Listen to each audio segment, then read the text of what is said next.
అబ్దుల్లాపూర్ నియోజకవర్గం గాజుల రామారం హెచ్ఎల్ కాలనీలో అనుమతులు లేని బహుళ భవనాలు వెలుస్తున్నాయి. 1-2 పర్మిషన్లు తీసుకొని ఏకంగా మొత్తం కమర్షియల్ కడుతున్నారు. దీనికి గ్రౌండ్ ప్లానింగ్ అధికారులకు సంబంధం ఏంటని వాపోతున్నారు. ప్రజలు చర్యలు తీసుకోవాలని కోరుతున్నారు.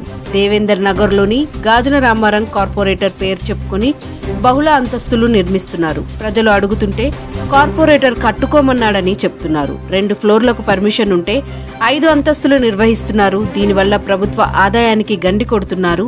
అదేమని అడుగుతుంటే ఏం చేసుకుంటారో చేసుకోపోండి అని అంటున్నారు. ప్రజలు దీనిపై చర్యలు తీసుకోవాలని కోరుతున్నారు.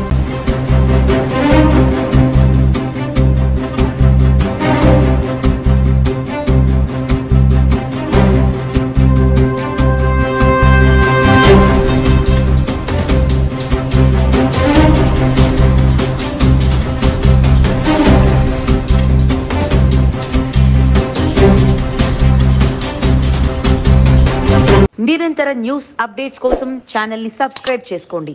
పక్కనే ఉన్న బెల్ సింబల్ని క్లిక్ చేయండి. Thanks for watching GS9 TV.